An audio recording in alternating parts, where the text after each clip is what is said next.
We have top leadership there. The dam breaks were very bad, very severe. They were old, and perhaps there was a mistake made somewhere along the line, but it's a lot of water coming in, and there's nobody better to handle. There's nobody anywhere in the world better to handle the situation than the Army Corps of Engineers. So we have them at the top. They're here, and they're ready to start moving. As our nation battles the invisible enemy of African American communities have been hit very hard, including in Detroit. As you know, it's been a very, very difficult time for certain areas of this country. Detroit happens to be one of them. My administration is working relentlessly to rush supplies and resources to these communities and to protect the health, safety, and economic opportunity of all African Americans and all Americans. We have done a tremendous job in the state of Michigan, not only in terms of bringing autos back and auto productions back, but also in terms of fighting the virus. We're fighting it, and we're fighting it very, very hard. It came from China. We're not happy about it. We just signed a trade deal. The ink wasn't dry, and all of a sudden this floated in. We are not going to take it lightly. The federal government has sent 11 million pieces of personal protective equipment to Michigan and 1,720 hospital beds built right here in Detroit. Incredible job that was done largely by FEMA, but also the Army Corps of Engineers. We delivered over $2 billion of community health centers, including $6 billion for 8 health centers in Detroit. And people from Detroit and friends from the area have said it's incredible the job that we've done. We've made a lot of governors look very good.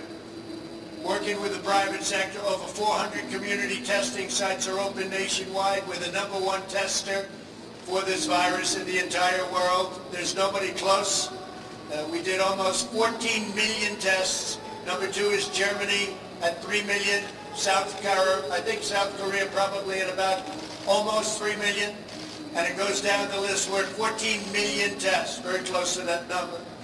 70% are in socially vulnerable areas with the testing, and with 1,000 more sites opening by the end of May, we'll have a record number of sites. Many of the sites are open in Detroit and all across Michigan. In some cases, as an example, Florida, and I guess I've heard from about 6 governors where they have far more testing than they have people that need the test, so that's something. Nobody's done the job on testing like we have. Nobody's done the job on ventilators like we have. You're going to see that in a little while at the Ford plant, where they're making thousands and thousands of ventilators. And nobody that's needed a ventilator in this entire country has not gotten one. And very importantly, all over the world now, they're calling us to help with ventilators. They're very hard to make, and they're calling for help on ventilators. On Tuesday, we announced $315 million in federal funding for Michigan to increase testing and contact tracing and disease surveillance. So we're going all out. We want to make sure everything's absolutely perfect. A lot of people are looking into other things, like, as an example, vaccines and therapeutics. You know, therapeutically, we're doing some things that are, I think, going to be released pretty soon that are amazing, and for the cure, ultimately for the cure. And I think the cure, the therapeutics, and the vaccines that are happening right now, I think you're going to be very impressed over the next number of weeks. Today they had an announcement that was a very important announcement, Ben. I think you saw that. I signed legislation providing over $600 billion in massive relief for workers and small businesses, including at least $60 billion for smaller financial institutions, including those that serve minority communities. One of the beautiful things that Scott Turner has done, he's a real leader. He's led so well from his days at the NFL, where he was known as being fast, but maybe even more than speed, being tough. He was a tough guy. And people told me that had to tackle him and had to go against him. They weren't thrilled. I mentioned your name. They weren't happy. But Scott's done an incredible job with opportunity zones. He worked with me and with Senator Tim Scott. I have to tell you, what a great guy from South Carolina.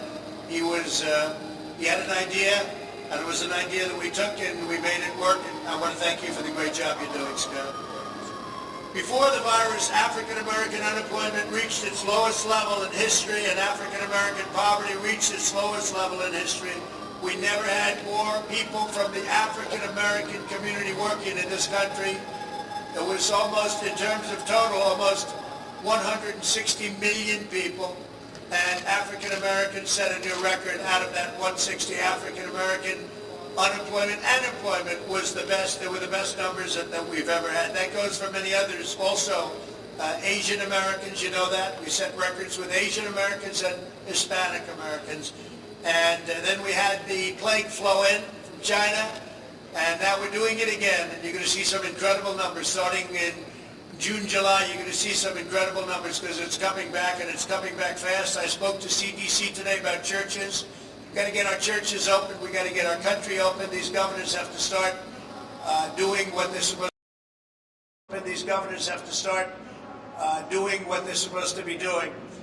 Together we passed also criminal justice reform, which is a big deal, and that's something that could not be passed without us. And I will tell you, I have a very good friend of mine.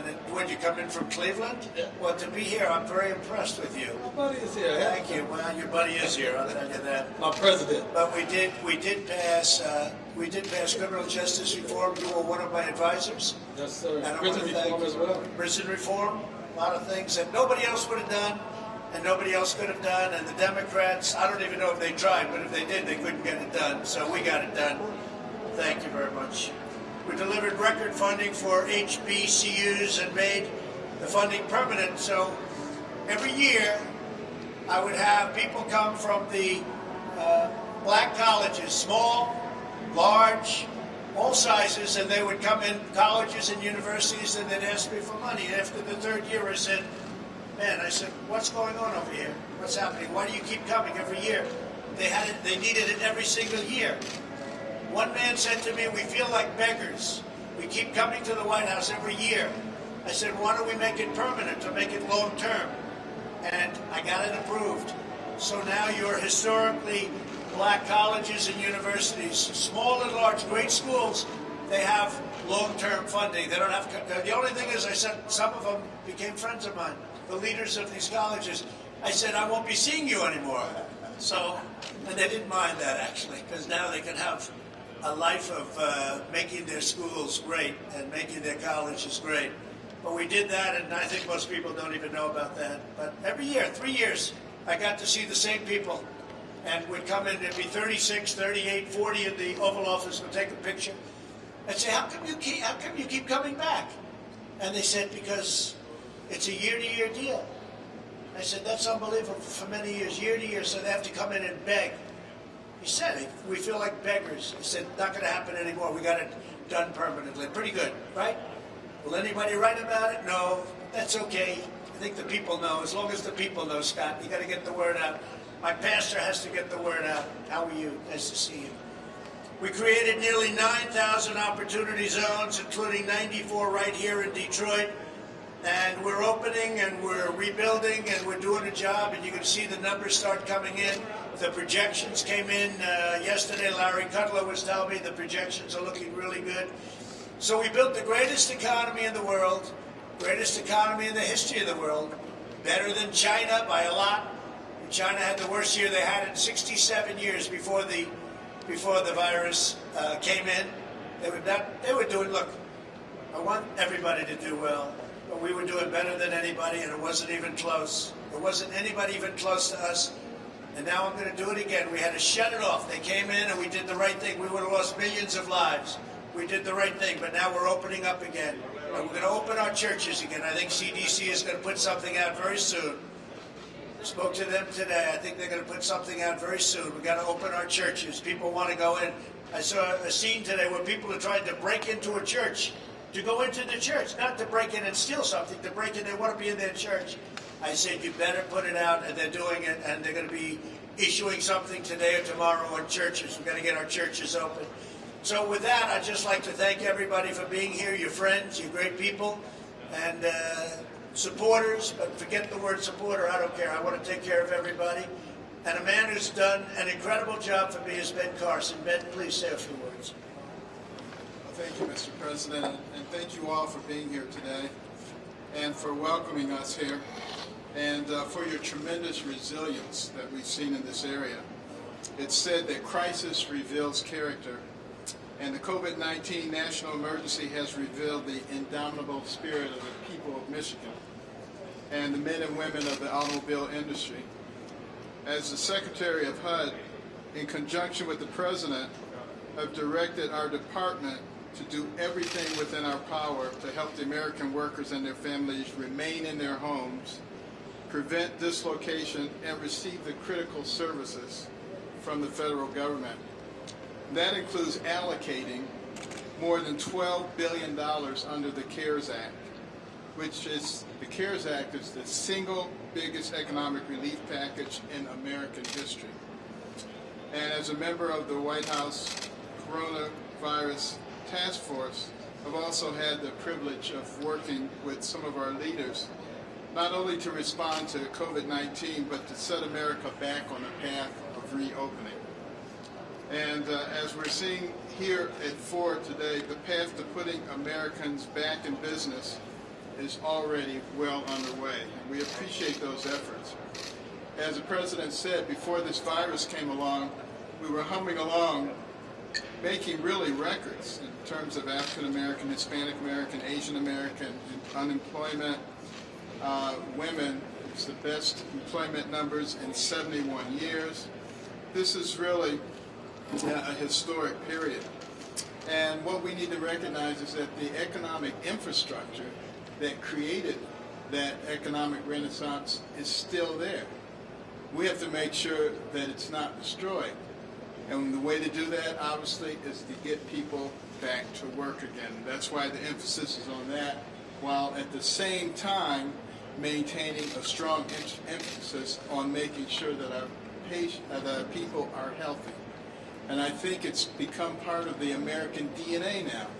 We've learned about sanitizing everything, including our hands, being careful about the kinds of things that we touch that are being touched by multiple people, social distancing, wearing masks when we can't social distance. You'll notice that at this table we are social distancing.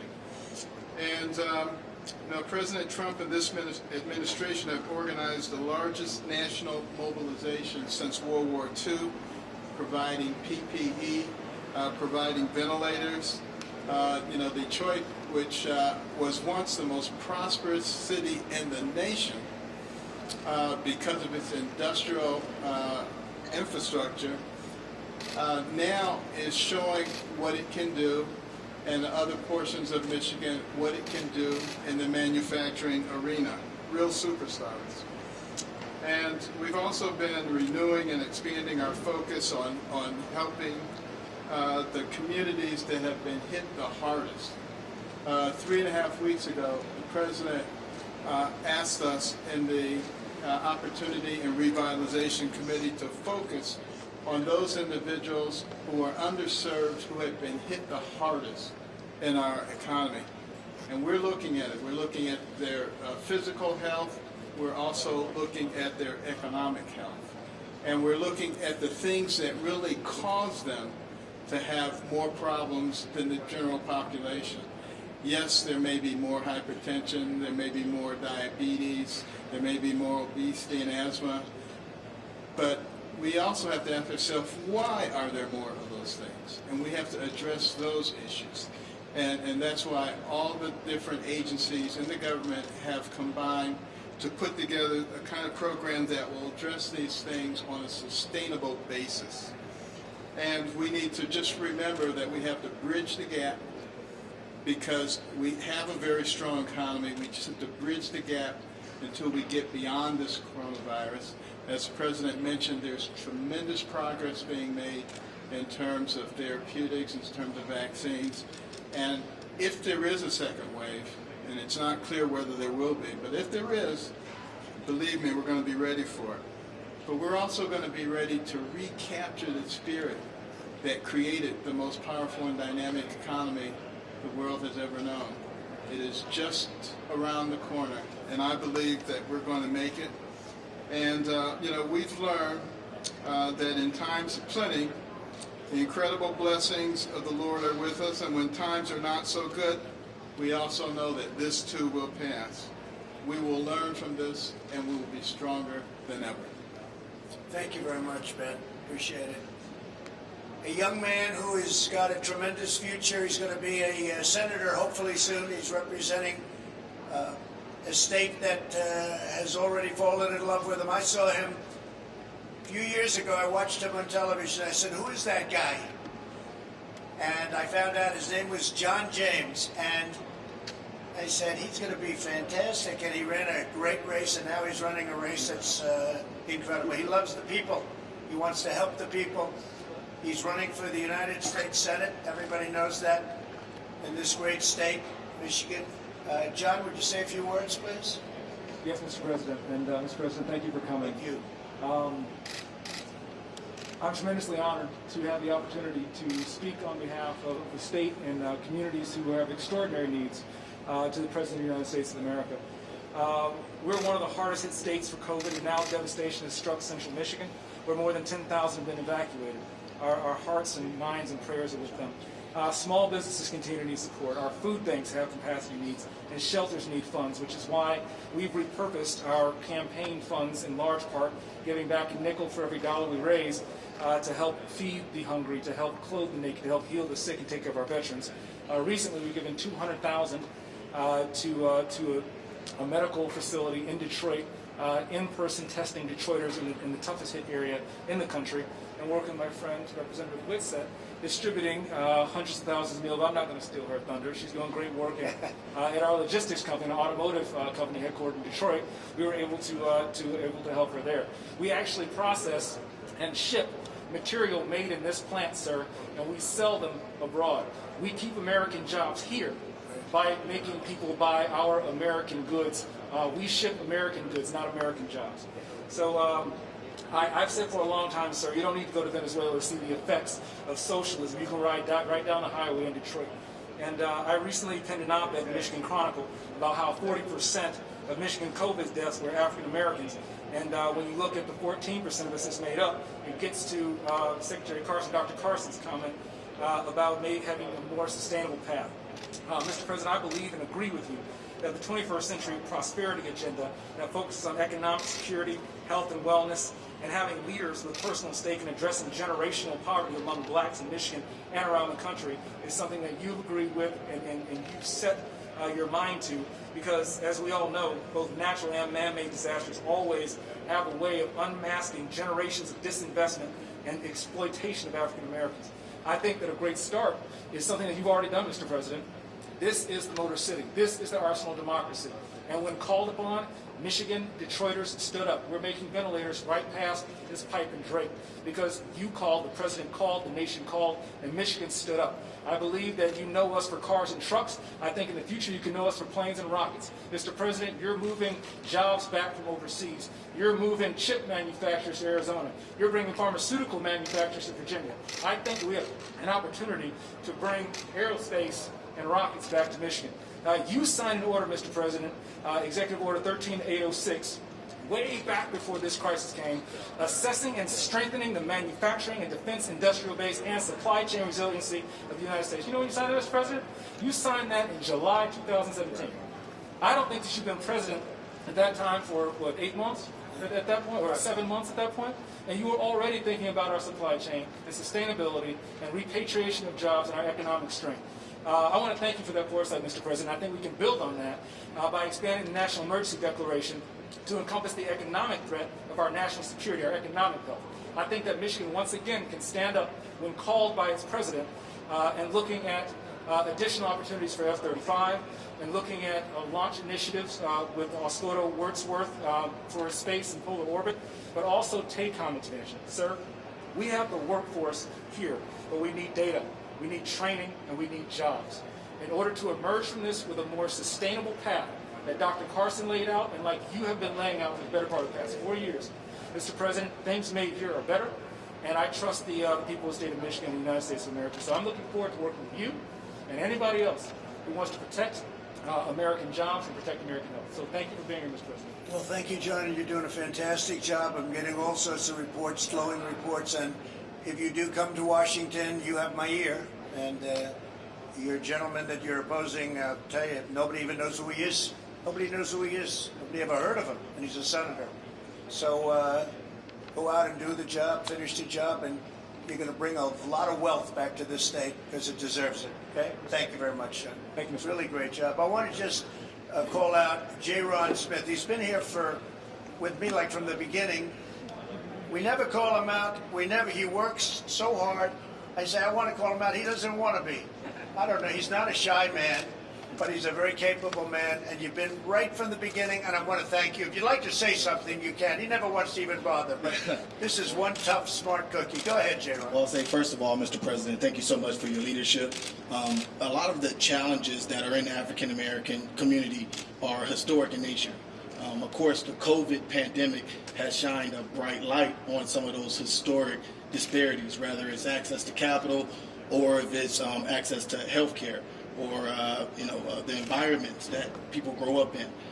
What we've established through the White House Opportunity Revitalization Council that you set up 2 years ago set off to take upon that challenge, to change it. When you ran and wanted to make the country great, it was making the land of opportunity again.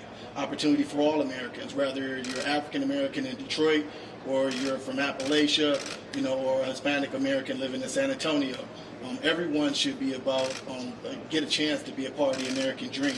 And since we had that infrastructure in place, the White House Revitalization Council, it made it easy for us to renew that focus and help with the recovery of underserved communities. And through that council, we're developing even more muscle with partners here at this table to help us really change the way we've ever done things for these vulnerable populations. And I believe that through your leadership, we're going to arise out of the ashes of this like a phoenix, stronger than ever.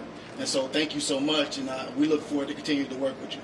Well, I just want to thank you for being an incredible talent in the White House and a friend of Jared and a friend of the administration. You've done a fantastic job. Thank you very much, J-Ron. Appreciate it. Representative Karen Whitsett, highly respected person, loved in the Detroit area. She only wanted one thing. She wants to take care of people. She doesn't care if they're Republicans, Democrats. She couldn't care less. And I saw her story on television, and it's an incredible story, but she's an incredible woman.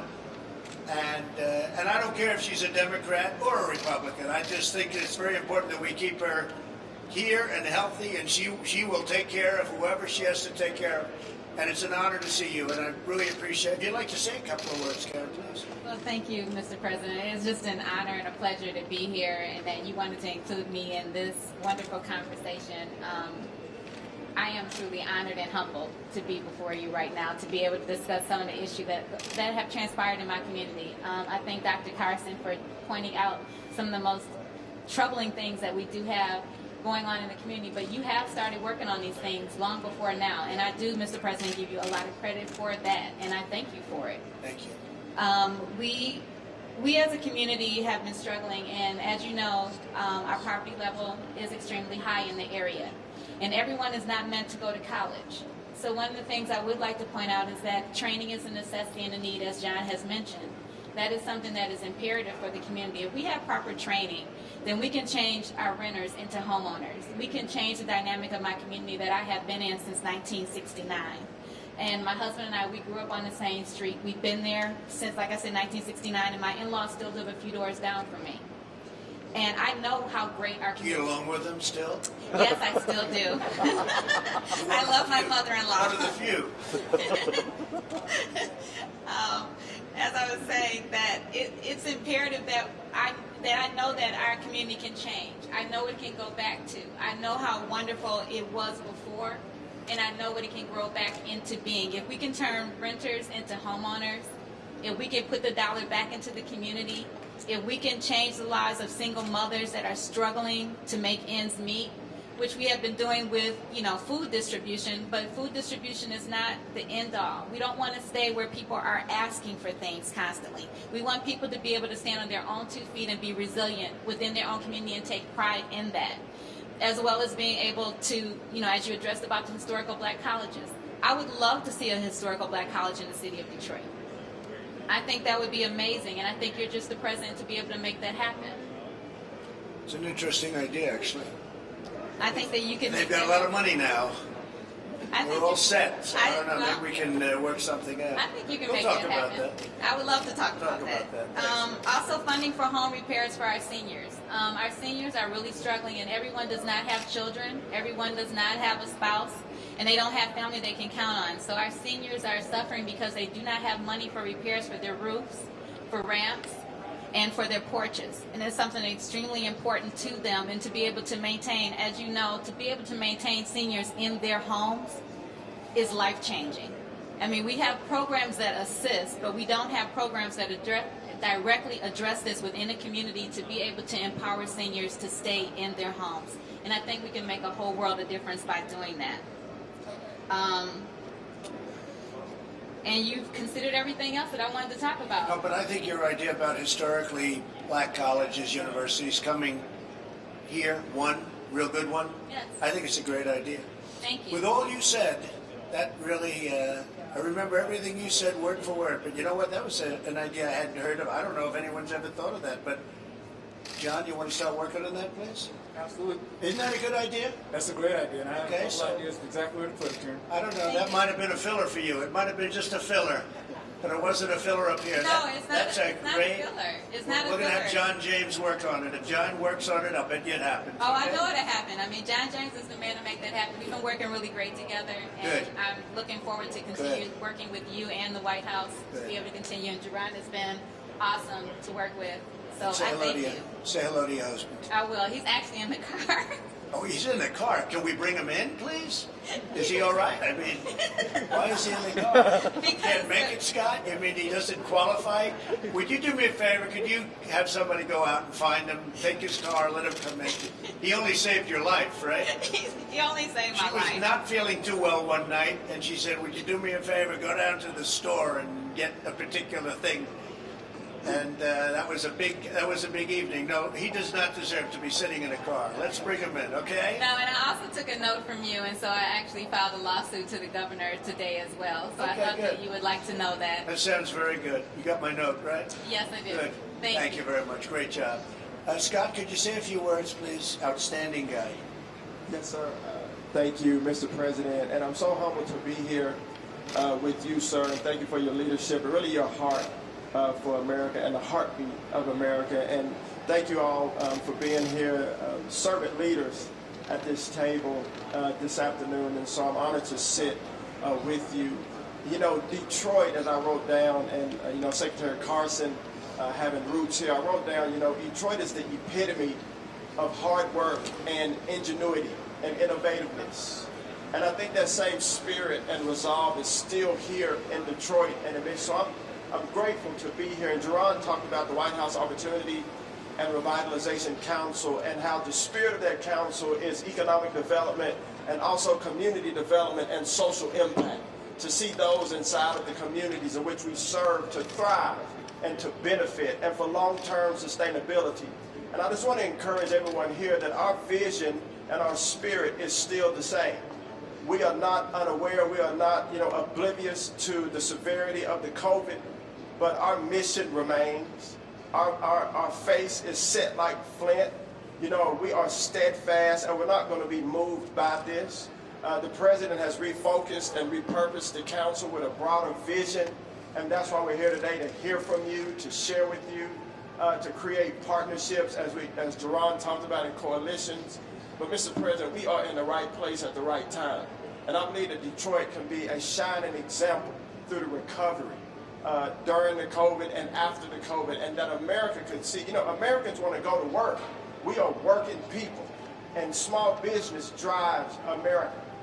And we're in a great place today, you know, and to not just to take the tour, but to have a meeting, but a great example of what hard work can do in this country, and career and technical center. You know, education is not a one-size-fit-all, Representative. And so career and technical centers and HBCUs and you know, educating our young people for generations to come is so important to us, and that's why we're here. Because long after all of us are gone, what we talk about here today and beyond today will affect those that come behind us. And that's my heart for being here. So when those that come behind us will benefit from what we do today. And we are about outcomes in this administration and results for all Americans, because that's our team, the United States of America. So, Mr. President, thank you. Thank you very for much. bringing my really, it's just a great honor to serve. And thanks for doing a great job. Really doing a great job. So a man called me and he said, you got to open the churches. You got to open them. And he's somebody I respect a lot. And I watched him defending me a long time ago, long before I even did this. And he was so tough. He was so brutal. The last thing I thought he was a pastor. And then I found out he was a pastor. And he's a great pastor, and he's loved in his community. And I'd like to ask my friend, Pastor Darrell Scott, to say a few words. You are terrific. Thank you, Mr. President. Listen, we are attempting to navigate.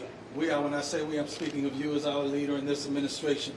We're attempting to navigate our way through uncharted waters right now. We are going through a crisis that is unprecedented in modern history.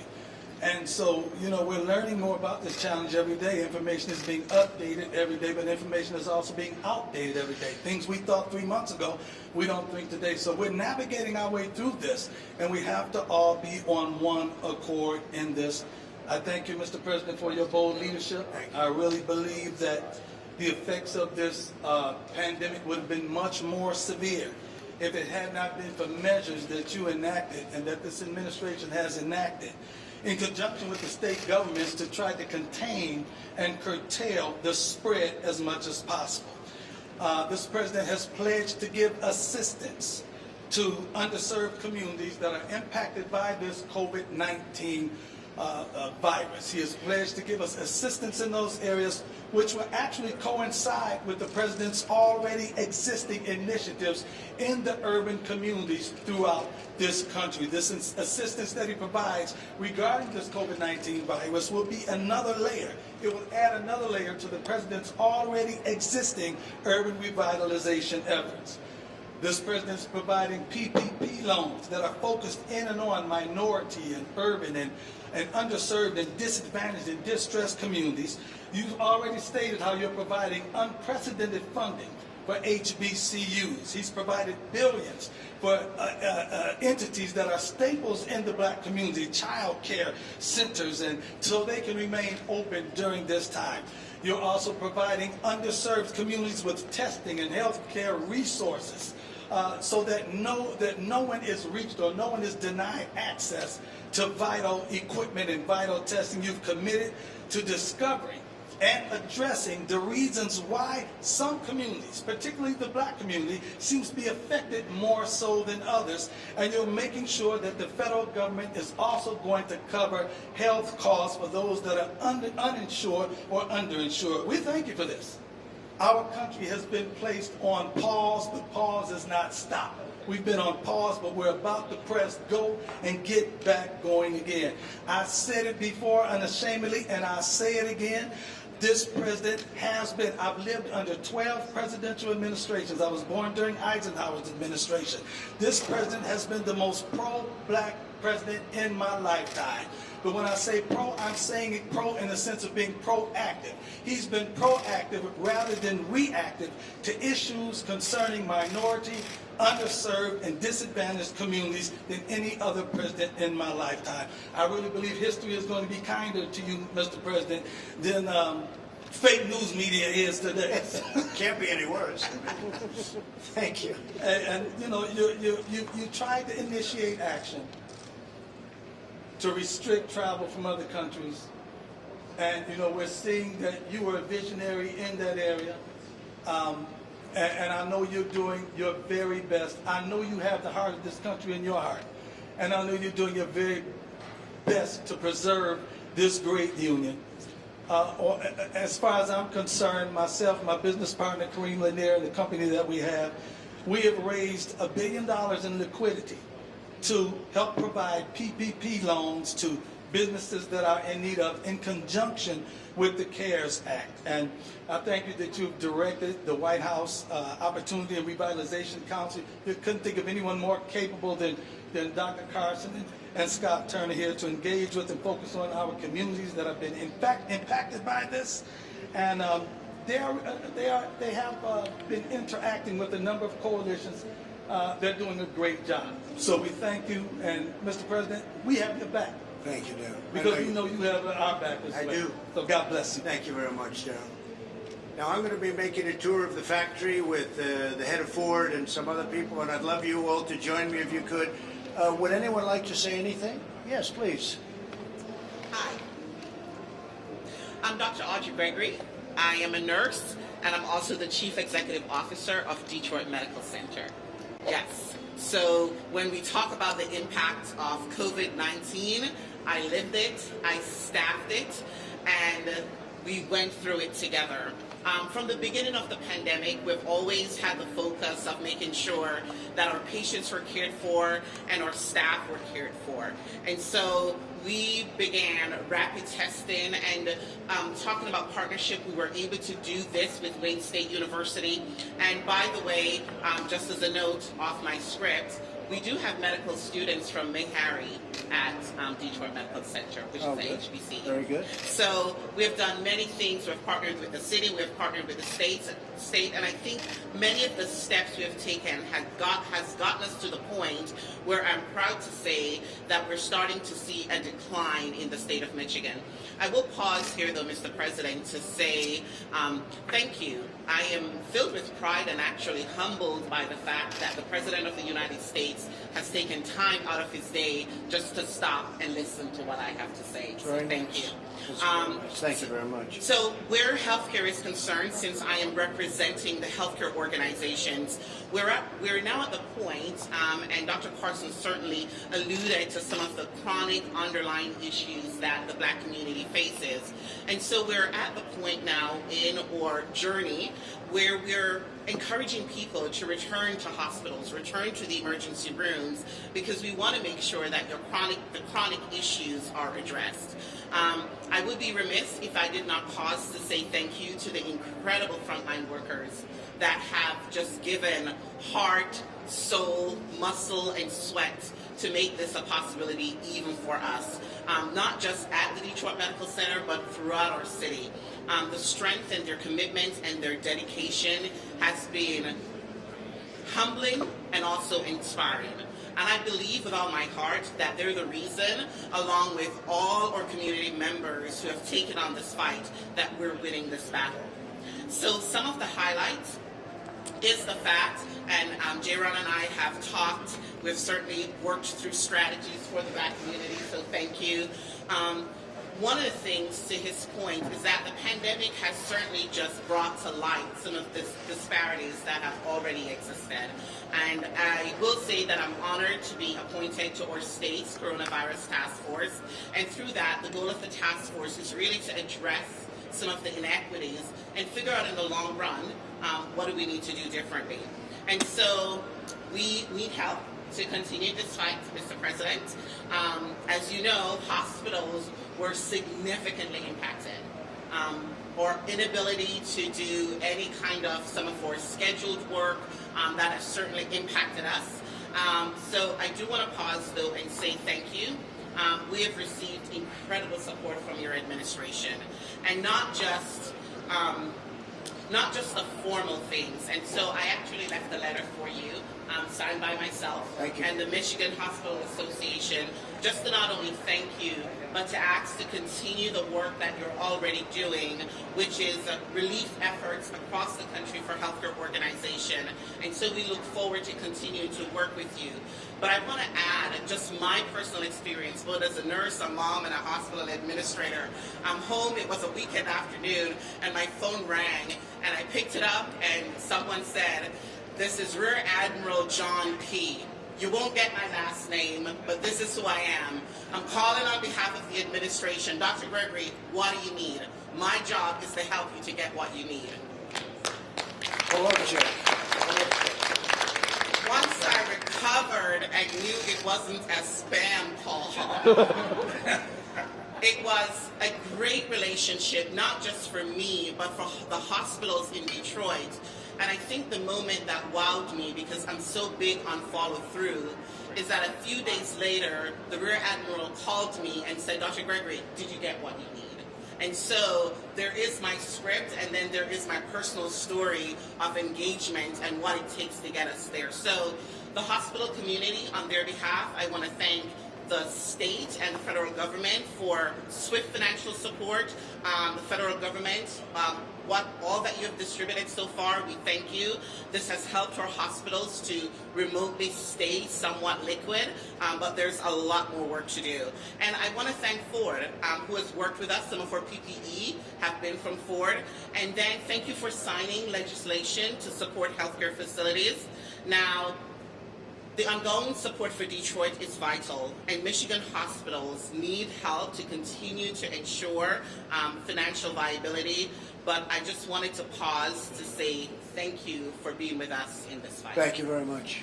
Very nice. I appreciate that very much. Alfonso, if you could. And I guess we're going to be a little bit late. We have the head of Ford waiting for us right now. We're going to walk through the plan. So we'll go perhaps quickly. And I think we have Robin going to speak too, right? So why don't we go quickly, and we'll take a couple of questions from the fake news, and then we'll go and tour the plant. Yes, Mr. President. Thank you. I'd like to say it's an honor to be here. It's an honor to be invited out.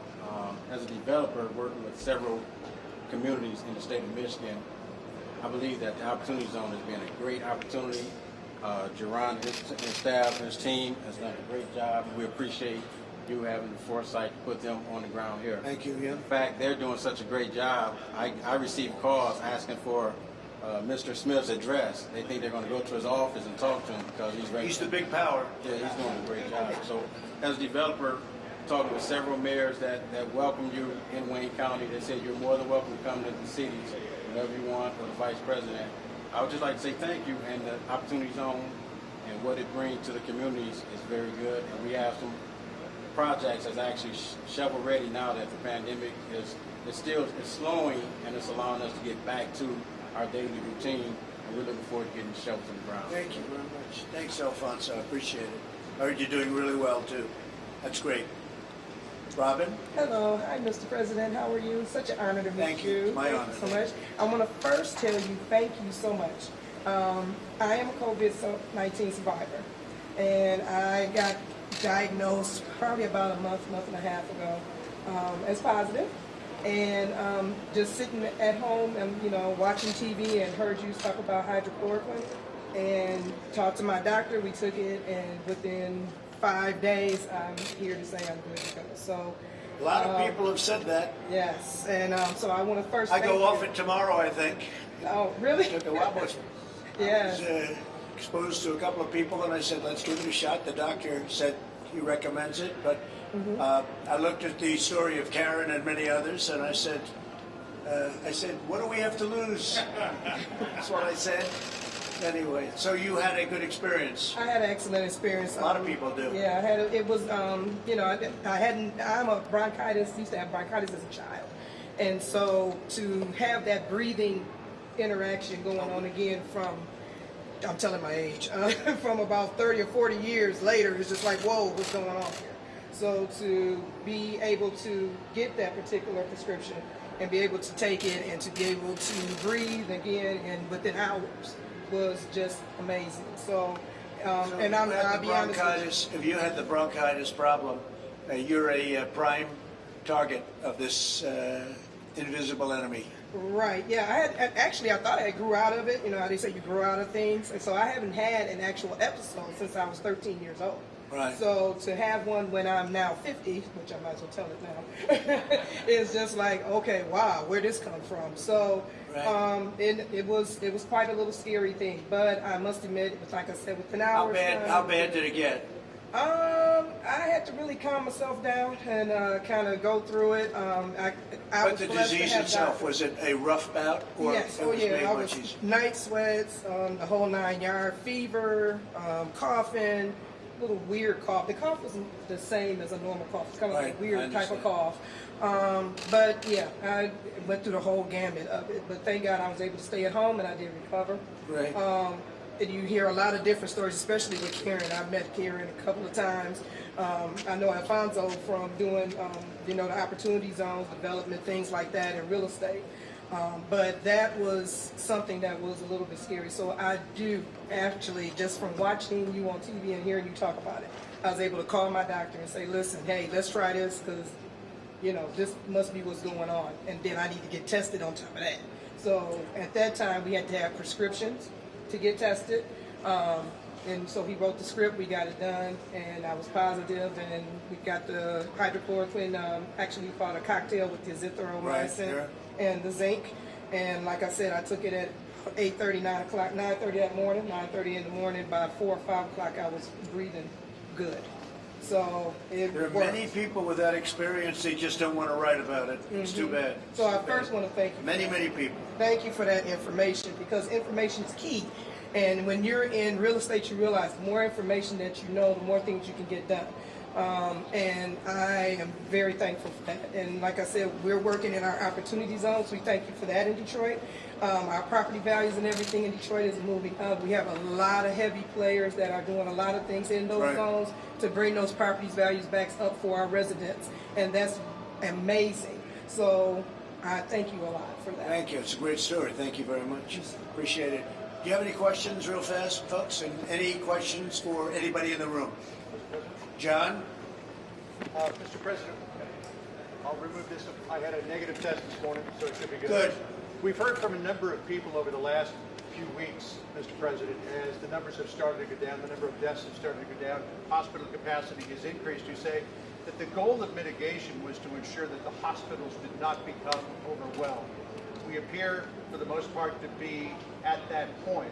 So why not just reopen the country on a more rapid basis than we are now? What are your thoughts Well, on we that? want them to reopen, John. The numbers are going down very substantially without question. I mean, very powerfully going down. You look at Florida, you look at Georgia, you look at many other states, the numbers are going down, and they've been open or very substantially open and pretty much completely open in some cases, and we want them to reopen. I mean, literally, I just got off the phone with CDC and I talked about churches. I said, I want the churches to open, and the people want the churches to open, and I think you'll have something come down very soon from CDC. We want to get our churches back. It's our country's coming back. We did the right thing. I think you'd agree. I think we would have had, you know, well over 1 million, could have been 1.5 million to 2.5 million people dead. So we did the right thing. It would have been a horrible. Can you imagine if you saw what we have now and multiply that times 15 or 20 times?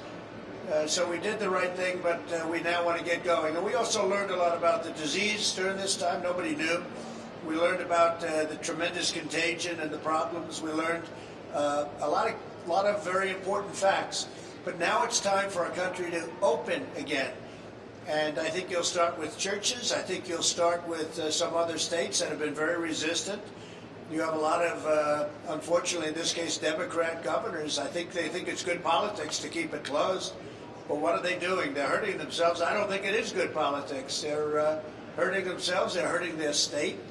And it's not good. So I think you're going to see pretty much people are going to, I think they're being forced to open, frankly. The people want to get out. You'll break the country if you don't. And I think they look at it as a possible November question. It's not a November question. It happens to be very bad for them. So you're going to see that happening, John. I think, John, I think that your third quarter is going to be that transition quarter. We're almost there.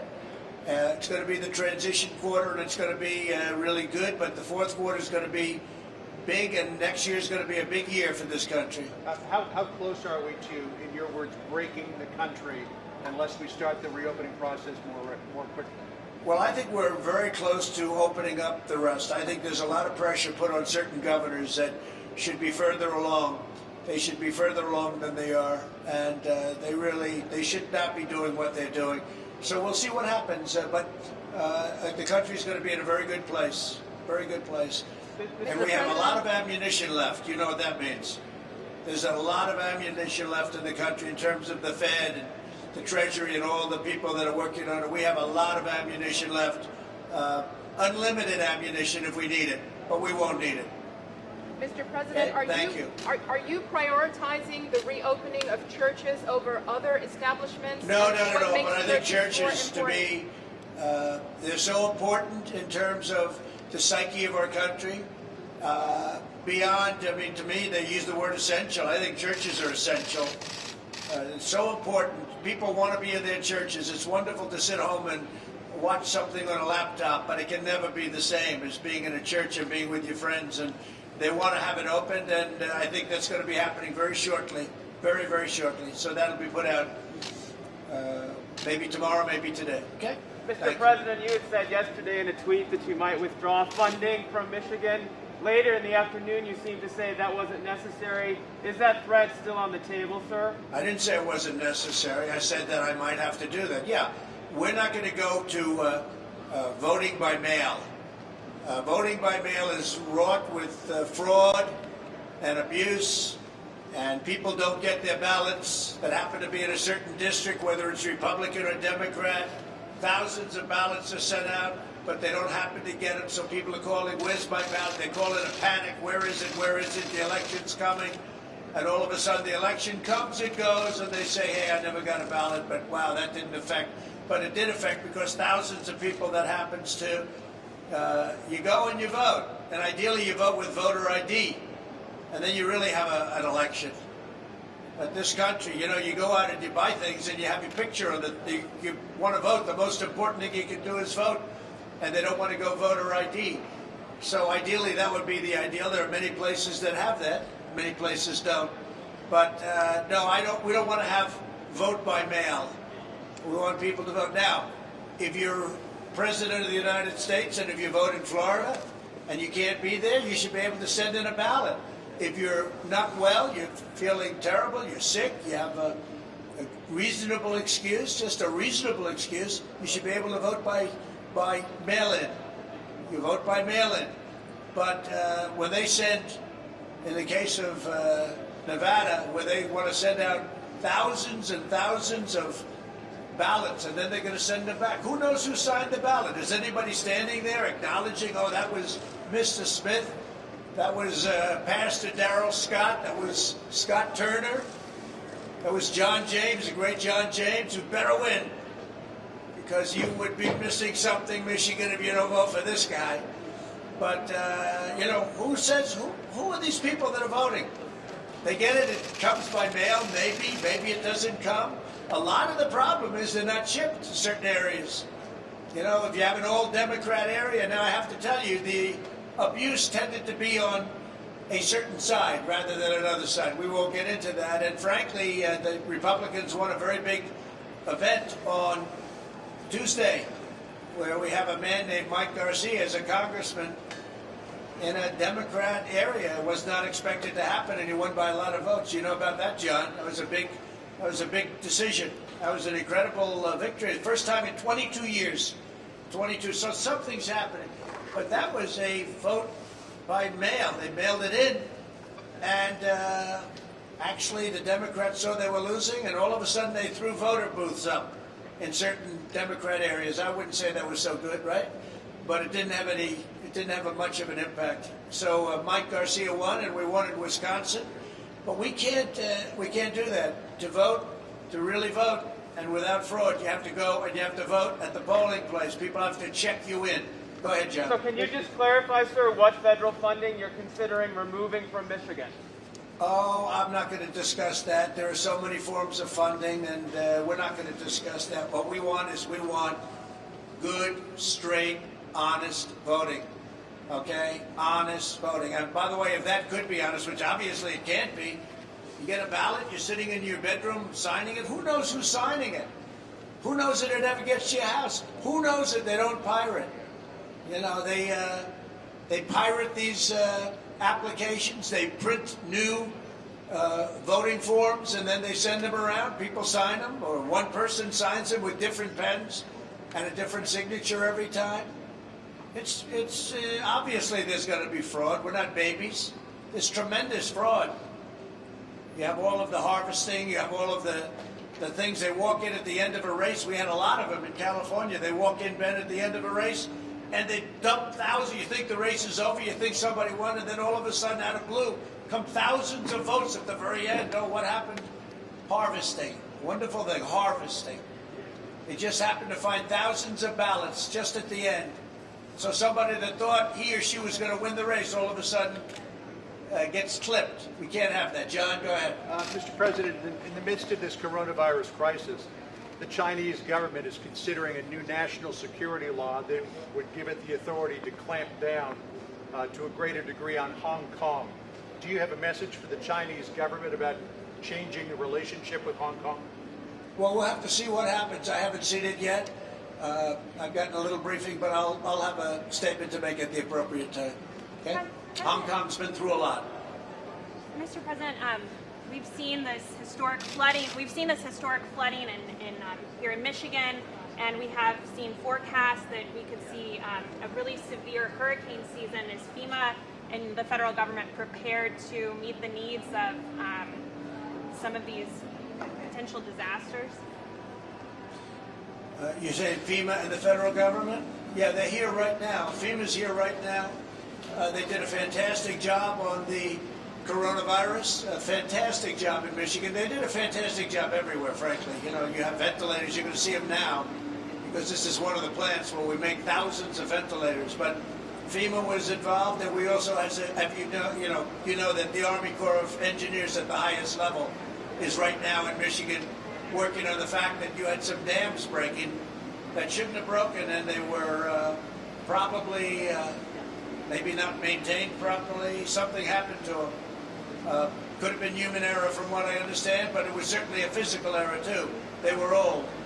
But you have the best in the world to fix them and to get that water stopped. And we have FEMA here, and we have the Army Corps of Engineers here. They'll be able to take care of it. Let's go take a tour, and you're all invited to join me if you want.